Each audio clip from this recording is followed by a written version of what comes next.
Avez-vous déjà pensé à quel point vous connaissez vraiment les gens qui vivent à côté? Qu'est-ce qui se cache derrière leurs salutations décontractées et leurs sourires chaleureux? Bien que les psychiatres et les chercheurs estiment que les personnes ayant des tendances psychopathes sont plus enclines à commettre des crimes violents, il n'existe pas de règles claires pour repérer les personnes potentiellement dangereuses parmi vos amis. Si les actions de quelqu'un suscitent des inquiétudes, il serait sage de prendre vos distances. Cette histoire troublante commence avec Brian et Beverly Moak, un couple apparemment idéal dont la vie ressemblait à un conte de fées. Ils aimaient voyager et passer du temps ensemble, étaient financièrement stables et étaient intensément amoureux. Mais leur déménagement dans un nouveau quartier a tout changé. Peu de temps après s'être installés, Brian et Beverly ont été retrouvés morts dans leur maison. Les enquêteurs ont suivi les traces de sang sur le site directement jusqu'à une maison voisine. Même les détectives les plus expérimentés auraient trouvé une motivation surprenante derrière cet acte terrible. Brian et Beverly Moak se sont initialement rencontrés lors d'une fête entre amis communs au printemps 2001. Même s'ils étaient tous les deux étudiants à l'époque, il était évident qu'ils avaient découvert quelque chose d'unique au moment où ils croisaient les yeux. De respect mutuel, leur relation s'est rapidement renforcée et ils ont commencé à être inséparables. Le couple s'est rendu tour à tour chez l'autre, a présenté son partenaire à ses parents et a librement révélé ses intentions sérieuses cet été-là. Constatant à quel point les deux familles s'accordaient bien, les deux familles ont immédiatement approuvé l'union. Dès leur plus jeune âge, Brian et Beverly étaient énergiques et audacieux. Jamais heureux de rester les bras croisés très longtemps, ils vivaient d'athlétisme, d'excitation et de nouvelles expériences. Beverly était une athlète douée qui excellait dans le baseball et l'athlétisme, jouait de la guitare avec simplicité et avait la passion d'apprendre de nouvelles langues. Elle était aimée de ses amis et de ses collègues, et son sourire éclatant pouvait égayer une pièce. Les sports plus risqués et inhabituels avaient toujours attiré Brian. Il aimait prendre des risques et était passionné de plongée, de surf et d'escalade. Véritable aventurier dans l'âme, il voyait le danger non pas comme une menace, mais comme un défi qu'il était toujours prêt à relever. Il avait pour objectif de voyager dans un endroit différent et de recruter un nouveau talent cette année. Brian et Beverly savaient qu'ils étaient sur la même fréquence dès qu'ils se sont vus et ont discuté pour la première fois. C'est devenu le fondement de leur mariage passionné et heureux. Ensemble, ils ont skié et fait du snowboard, plongé sous-marine, surmonté les vagues et les montagnes. Le couple n'était pas pressé de se marier, même avec leur histoire d'amour rapide et leur connexion apparemment parfaite. Leurs priorités initiales étaient de terminer leurs études. Après avoir obtenu leur diplôme, leurs priorités se sont tournées vers l'épargne-logement. Brian a débuté sa carrière dans une entreprise industrielle et Beverly a décroché un emploi d'administratrice d'hôtel où ses compétences linguistiques étaient très recherchées. Le couple a officiellement célébré son mariage le 15 mai 2006. En invitant uniquement leurs parents et amis les plus proches, ils ont célébré un magnifique mariage au bord de la mer. Ils ont ensuite voyagé à travers divers pays au cours d'une longue lune de miel. Brian et Beverly ont acheté une grande maison dans le petit hameau de Graham, dans le comté de Clearfield, en Pennsylvanie, à leur retour. La maison se trouvait dans un endroit pittoresque et peu habité, à proximité d'une rivière et d'une forêt. C'était l'endroit idéal pour fonder une famille et mener une vie tranquille. Tandis que Beverly se concentrait sur la traduction et choisissait de poursuivre des études secondaires, Brian travaillait comme ingénieur dans une succursale d'une grande société industrielle. Dans leur nouvelle ville, le couple se lie rapidement d'amitié avec ses voisins et fait connaissance. Leur existence idyllique et insouciante fut malheureusement éphémère. Vers 8 heures du matin, le samedi 17 novembre 2007, Stephen, l'ami de Brian, s'est présenté au domicile du couple pour commettre un crime choquant dans un quartier paisible. Ce matin-là, les deux avaient prévu une sortie de pêche. Stephen frappa à la porte mais n'obtint aucune réponse. Stephen frappa bruyamment et attendit, pensant que Brian avait probablement dormi trop longtemps. La maison était calme. Stephen a pris la décision d'essayer d'appeler Brian constamment, alors qu'il attendait environ 30 minutes dans sa voiture. Ses appels sont cependant restés sans réponse. Stephen est finalement parti pêcher seul, puisqu'il disposait de tout l'équipement requis et était ennuyé et frustré par le fait que son compagnon changeait peut-être ses plans sans l'en informer. Toujours incapable de retrouver Brian ou Beverly plus tard dans la journée, Stephen a choisi de retourner à leur résidence. Une fois de plus, la porte ne répondit pas. Stephen a pris la décision de se promener dans le domaine et de vérifier par les fenêtres cette fois-ci. Il a commencé à devenir nerveux. Brian était une personne consciencieuse et ponctuelle, qui ne voulait pas simplement disparaître sans en parler à personne. Stephen a jeté un coup d'œil par une petite fenêtre lorsqu'il est arrivé au garage et a remarqué l'automobile du couple garé là. Cela le rendait particulièrement plus nerveux, mais il essayait d'ignorer toute idée négative. Se tournant maintenant vers la fenêtre du salon, il essaya de regarder à l'intérieur, mais eut du mal à distinguer quoi que ce soit, car les lumières de la maison étaient éteintes et il faisait maintenant noir dehors. Mais ce qu'il a vu l'a beaucoup surpris. La télévision était posée face contre terre, et juste au-delà se trouvait quelque chose de grand et fixe. Stephen s'est dépêché de récupérer sa lampe de poche de pêche, l'a allumée, puis a pointé le faisceau vers le salon. Son regard le figea de panique. 2 victimes gisaient sur le sol, en partie recouvertes de couvertures tachées de sang et trempées. Un pied nu dépassait d'un côté et une main était clairement visible de l'autre. Horrifié, Stephen a rapporté ce qu'il avait vu en téléphonant immédiatement au secours. En séjournant chez son ami, il a guetté l'arrivée des forces de l'ordre. Stephen a été interrogé en premier lorsque la police est arrivée. Il a raconté tout ce qu'il savait de la journée et a exprimé son grand regret de ne pas avoir regardé par les fenêtres plus tôt dans la matinée, alors que ni Brian ni Beverly n'avaient répondu à ses appels ou à ses coups. Analyser le lieu du crime. Les soupçons ont été immédiatement éveillés lorsque la porte d'entrée n'était pas verrouillée ou ouverte. À l'intérieur, dans le salon, les cadavres des propriétaires ont été retrouvés. D'après les premières observations, tous 2 étaient décédés depuis au moins 12 heures. La cause du décès s'est avérée être des blessures par balle provenant d'une arme de gros calibre. Chaque victime avait 3 blessures par balle. Il n'y avait donc aucun espoir de survie. L'exactitude de l'attaque suggère que l'agresseur était intentionnel et résolu. Mais pour quelle raison? Le vol ne s'est manifesté nulle part. Les objets personnels, les téléphones portables et même l'argent sont restés indemnes, excluant ainsi le vol comme motivation. Hormis les blessures par balle, les corps ne présentaient aucune trace d'autres blessures ou violences. Il n'y avait aucune indication de combat. Les enquêteurs se sont retrouvés avec l'idée terrifiante qu'il s'agissait soit d'un acte de vengeance très personnel, soit d'un acte exécuté méthodiquement. Des témoins ont toutefois déclaré que les 2 hommes n'avaient ni adversaire connu, ni problème non résolu. Des traces de traînées répandues avec du sang sur le sol ont révélé que les corps avaient été déplacés après l'incident.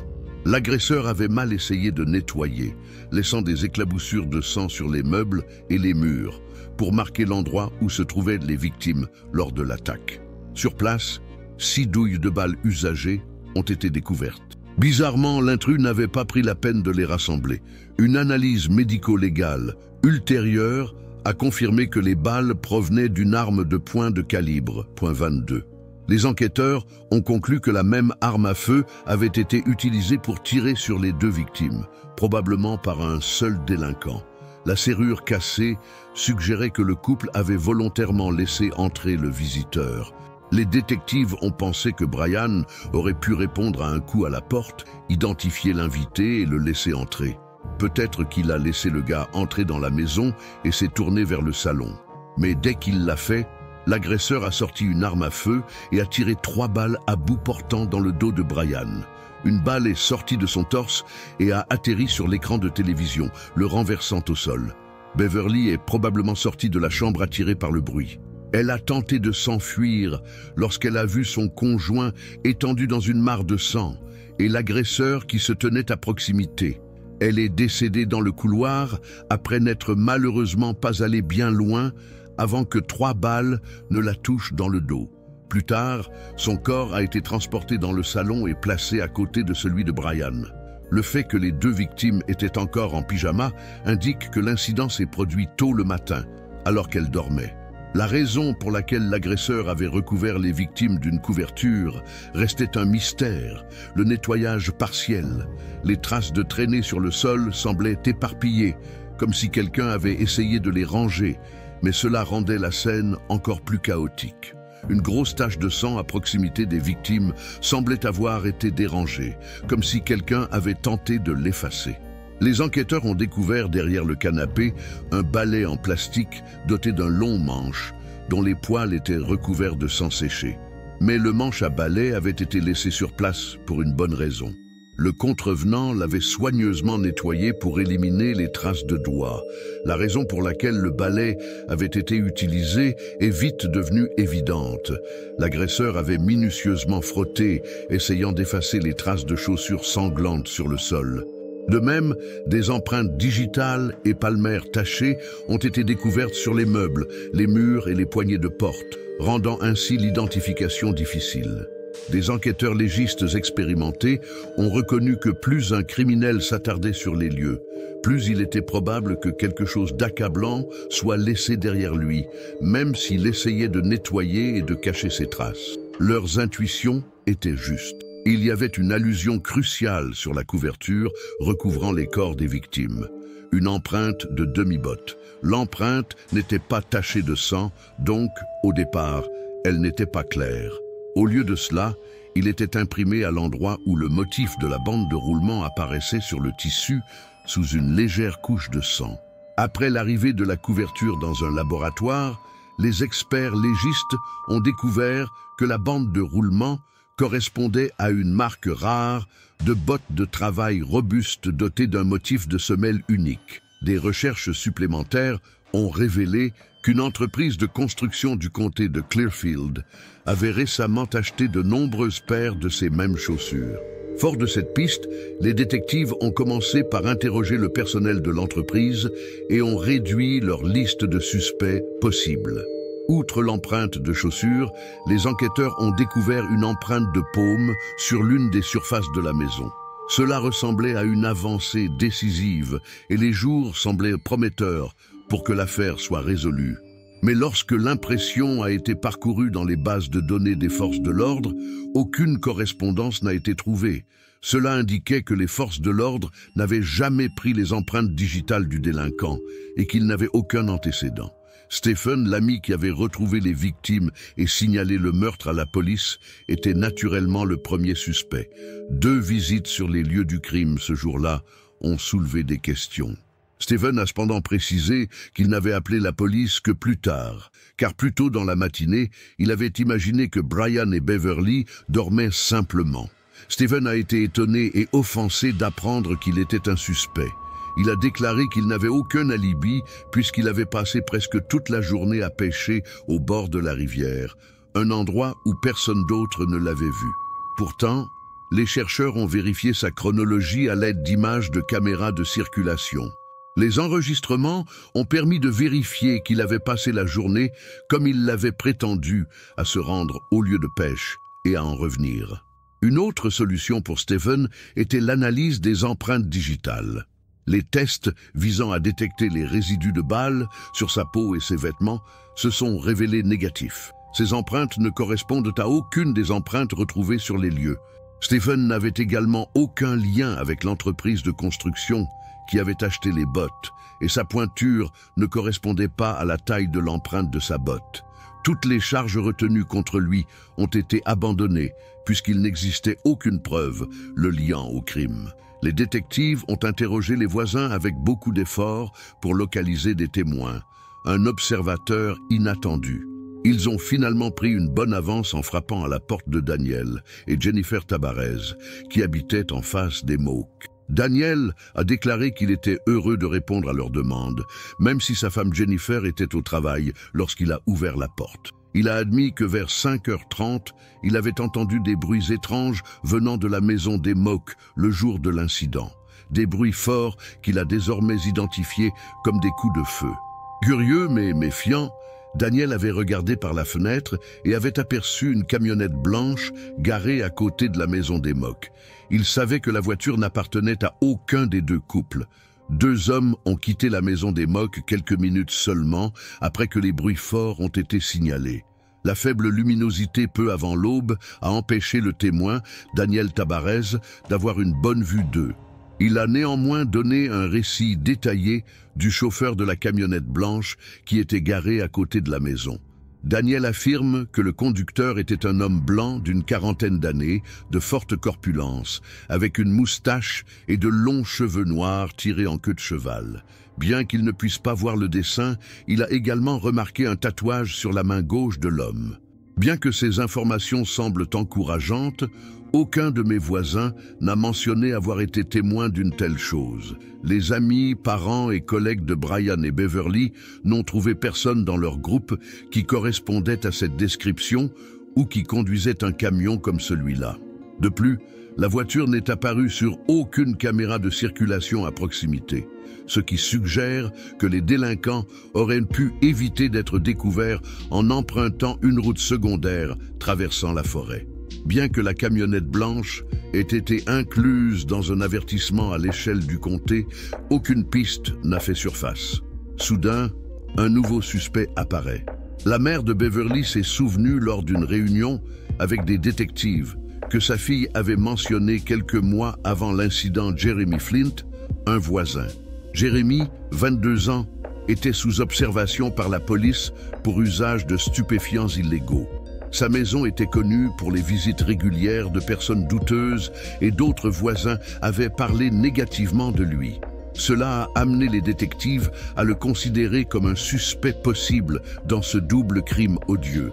Jeremy n'était pas chez lui lorsque la police s'y est rendue. Au début, il pensait qu'il aurait pu s'échapper après avoir commis le crime. Brian et Beverly avaient organisé une petite fête chez eux juste avant la catastrophe, ce qui soulevait d'autres questions. Sans y être invité et intoxiqué par des drogues illégales, Jeremy était arrivé à l'improviste. Des témoins ont déclaré qu'il s'était comporté de manière agressive. Il insultait les invités, tourmentait certaines femmes et déclenchait des disputes.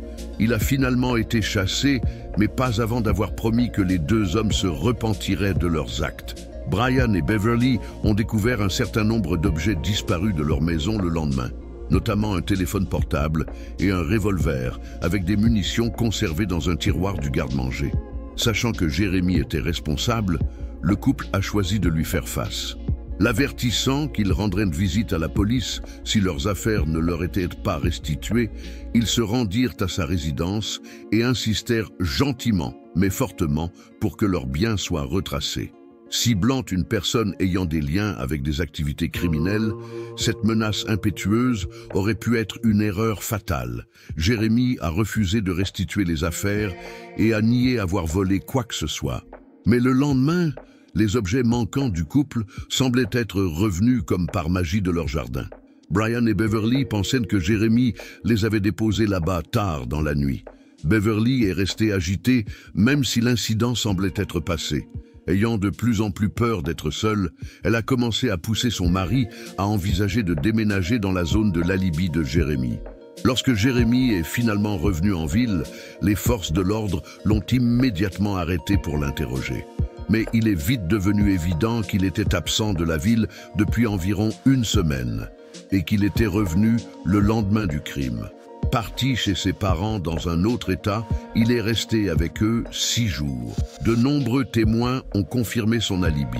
Des images de sécurité d'un pub le montraient en train de boire avec des compagnons le soir de l'incident. L'enquête médico-légale a également vérifié que les empreintes palmaires et les empreintes digitales de Jeremy ne correspondaient pas à celles découvertes sur place. Jeremy a été rejeté comme suspect, car aucune preuve ne le reliait à l'incident. Lorsque les chercheurs ont manqué de pistes et de suspects, ils ont décidé de revenir sur Daniel Tabarez, le seul témoin dans l'affaire, pensant qu'il se souvenait peut-être de quelque chose de nouveau. L'histoire de Daniel a brusquement changé lors de cette visite de suivi. prétendant se souvenir de détails sur la tenue vestimentaire des délinquants. Il a même détaillé la sortie de l'un des hommes de la résidence et a noté qu'il avait une cicatrice sur la joue. Ce fut un changement choquant puisque Daniel avait déclaré plus tôt que les sweats à capuche des hommes couvraient leur visage. On a demandé à Daniel d'indiquer la fenêtre par laquelle il regardait tout au long de l'incident. L'enquêteur a examiné la vue et a constaté que même à la lumière du jour, il était toujours impossible de voir les détails de quelqu'un de l'autre côté de la rue. Compte tenu de ce qui s'est passé au crépuscule du matin, il semblait peu probable que Daniel ait pu voir autant de choses. Cette disparité a révélé que, bien que Daniel ait pu mentir depuis le début, pourquoi aurait-il pu participer personnellement au crime? Daniel a montré différents types de baskets, de bottes et de chaussures formelles lorsqu'on lui a demandé d'examiner ses chaussures, dont aucune ne correspondait à l'empreinte découverte sur les lieux. Pourtant, son récit changeant et sa méfiance croissante à l'égard de l'autorité ont poussé la police à examiner Daniel personnellement, de plus près. Le parcours de Daniel Tabara s'est révélé quelque peu inquiétant. Né en 1966, Benjamin d'une famille de militaires, son chemin s'est très tôt assombri. Les parents de Daniel se sont séparés alors qu'il n'avait que 4 ans, laissant sa mère s'occuper de ses 3 sœurs aînées. Peu de temps après, son père s'est remarié et a montré peu de respect pour ses enfants issus de son premier mariage. Daniel avait abandonné l'école, avait commencé à s'enfuir de chez lui, à voler et à expérimenter des drogues illégales dès la 9e année. Il a été arrêté pour la première fois à 18 ans pour vol, mais son ancien père est intervenu brusquement pour l'aider à échapper à une peine de prison en lieu et place de la probation. Peut-être poussé par la culpabilité, le père semblait vouloir donner une autre chance à Daniel. Au fil des années, Daniel a néanmoins eu régulièrement des démêlés avec la justice. Il a reçu à chaque fois de maigres punitions pour ses offenses. Daniel a déménagé en Floride à la fin des années 1980 pour vivre avec son père, qui essayait de l'aider. Tout en essayant d'aider Daniel à décrocher un travail constant, son père a payé un programme de traitement coûteux dans une clinique de réhabilitation privée. Mais 6 mois plus tard, Daniel a été de nouveau arrêté en train de manipuler des stupéfiants et de voler. Cette fois, son père a abandonné et l'a renvoyé vivre avec sa mère. La santé mentale de Daniel commençait désormais à souffrir de sa dépendance. 1 an plus tard, on lui a diagnostiqué une schizophrénie et il a commencé à prendre des médicaments. Daniel, néanmoins, n'a guère suivi les instructions conseillées. Au contraire, il les combinait avec de l'alcool, ce qui provoquait des explosions violentes et mortelles. Un événement tragique avec violence. Lors d'une bagarre avec sa mère en juillet 1991, Daniel a saisi un couteau et l'a agressé, lui causant environ 30 blessures. Son décès est survenu sur place. Daniel a déclaré lors de son procès qu'il l'avait tué en suivant des instructions provenant de voix dans sa tête. Les psychiatres commis d'office ont toutefois déclaré que Daniel était légalement responsable puisqu'il était au courant de ses activités. Sa peine de prison était de 20 ans. Daniel a été libéré sous condition en 2006 pour une peine moins que complète malgré cette condamnation. Daniel Tabarès a commencé à correspondre avec Jennifer Freitos alors qu'il purgeait sa peine de prison et les deux ont eu une relation amoureuse. Jennifer a attendu sa libération. Ils se sont mariés immédiatement après sa libération conditionnelle. Arrivé à peu près en même temps que le couple Moak, Daniel s'est installé dans sa maison de la petite ville de Graham. Daniel a rompu les conditions de sa libération conditionnelle en déménageant dans un autre État. Il aurait dû être arrêté immédiatement, mais un problème technique combiné à la négligence de la police a empêché que cela se produise. Daniel a réussi à se cacher grâce à des empreintes digitales supprimées par inadvertance de la base de données. Il semblait que chaque élément jouait en sa faveur, même après que les chercheurs ont découvert une empreinte de main sanglante sur la scène du crime de Moak. Des recherches plus poussées ont révélé que Daniel avait brièvement travaillé pour une entreprise de construction qui avait acheté les bottes de travail inhabituelles liées au crime. Les détectives manquaient néanmoins de preuves spécifiques pour étayer une arrestation. Ils ont dû monter soigneusement leur dossier pour éviter de mettre Daniel ou son éventuel complice en état d'alerte. Jennifer. Le 24 novembre 2007, Daniel a été invité au poste de police sous prétexte d'aider à créer des croquis composites de suspects possibles. Il accepta volontiers et passa près d'1 heure à peindre de manière vivante et à aider à la création de portraits de personnes qu'il avait entièrement créés. Un autre policier est entré dans la pièce alors qu'il était occupé et a dit avec désinvolture qu'il devait obtenir les empreintes digitales de Daniel pour l'exclure comme suspect. Bien qu'hésitant au début, Daniel a finalement accepté, sachant que la scène du crime ne montrait aucune preuve de sa présence. Après la prise des empreintes digitales, la police a mentionné avec désinvolture que chez Moak, les enquêteurs avaient découvert une empreinte de main sanglante non identifiée. Daniel s'est clairement raidi et a commencé à expliquer qu'il avait été amical avec les Moaks et qu'il se rendait régulièrement chez eux où ces empreintes auraient été laissées. L'officier a parlé froidement, soulignant qu'il n'y avait aucune raison de s'inquiéter. Après tout, l'empreinte de la main était sanglante et appartenait manifestement au délinquant. Puis, un deuxième enquêteur a orienté la discussion vers les antécédents de Daniel. Lorsqu'il a mentionné le crime pour lequel Daniel avait purgé une peine, Daniel a reconnu qu'il avait tué sa mère. Daniel se mit soudain à parler avec un zèle terrible en racontant le crime. Avec sa description de ce qu'il avait fait, il dégageait l'atmosphère d'un véritable psychopathe. Entre-temps, les experts légistes faisaient correspondre les empreintes de Daniel avec celles découvertes sur les lieux du crime. Les détectives ont présenté à Daniel les preuves lorsque les résultats retournés ont montré une correspondance parfaite. Sa hauteur disparut aussitôt, puis il devint furieux. Mais les policiers l'ont enchaîné et arrêté avant qu'il ne puisse exploser. Daniel n'avait d'autre choix que d'avouer et d'aider les détectives, étant donné les preuves accablantes contre lui. Il a déclaré qu'il avait passé des heures à boire et à prendre des stupéfiants lourds dans un bar la veille de l'incident. Les employés du bar l'ont expulsé lorsqu'il n'avait plus d'argent pour payer sa note, menaçant de contacter la police. Daniel Tabarez s'est immédiatement rappelé dans un éclair de colère qu'il avait tatoué Brian Moak, son voisin, le mois précédent en signe de gentillesse. Mais Daniel a estimé qu'il devrait être payé pour son travail et a demandé 50 $ pour le travail sans y réfléchir. Muni de son pistolet, il arriva à la résidence des Moak alors que le couple dormait encore. Furieux de cette première visite, Brian ouvrit la porte et fut immédiatement satisfait par la demande d'argent de Daniel. Effiloché et perplexe, Brian se détourna, ordonnant à Daniel de revenir une fois qu'il serait redevenu sobre. Mais Daniel a insisté. Brian a estimé qu'il serait plus simple de payer et s'est rendu dans une autre pièce pour récupérer l'argent, déstabilisant ainsi la situation. Il dit quelque chose que Daniel trouva impoli en se détournant. Cela a mis Daniel en colère. Prenant une décision en une fraction de seconde, il sortit son revolver et tira 3 balles sur celui de Brian. Beverly s'est levée de son sommeil pour enquêter sur le bruit des coups de feu. Elle regardait son mari allongé sur le sol, entouré de sang, et Daniel debout au-dessus de lui, brandissant une arme à feu. Elle a tenté de retourner précipitamment vers la chambre, consciente du danger, mais elle a reçu 3 balles dans le dos avant de pouvoir s'enfuir. Daniel a réalisé la gravité de ce qu'il avait fait. Alors il est rentré chez lui et a demandé à sa femme Jennifer de l'aider à nettoyer la scène du crime. Étonnamment, Jennifer n'a pas été surprise par son comportement. Ensemble, ils transportèrent le corps de Beverly dans le salon et le déposèrent à côté de Brian, des couvertures couvrant les deux. Jennifer a eu l'idée d'éliminer les empreintes sanglantes avec un balai. Elle a manqué une empreinte de main très importante, mais a minutieusement nettoyé les surfaces pour éliminer les empreintes digitales.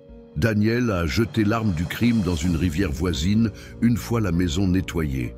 Les enquêteurs ont fait beaucoup d'efforts, mais l'arme de poing n'a jamais été retrouvée. Daniel Tabarez a été condamné à une peine de prison à vie sans possibilité de libération conditionnelle. Affirmant qu'elle avait aidé Daniel par souci pour sa propre sécurité, Jennifer, sa femme, a exprimé de grands regrets.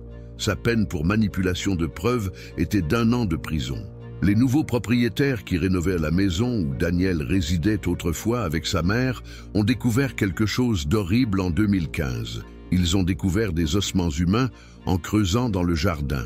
L'enquête médico-légale a prouvé que les restes appartenaient à un voisin adolescent qui a disparu en 1990. Daniel avait eu une relation amoureuse avec la femme, selon les enquêteurs, mais il a réagi avec une colère fatale lorsqu'elle a refusé ses approches. Sa dépouille a été enterrée dans le jardin de sa mère, où elle est restée invisible pendant des décennies.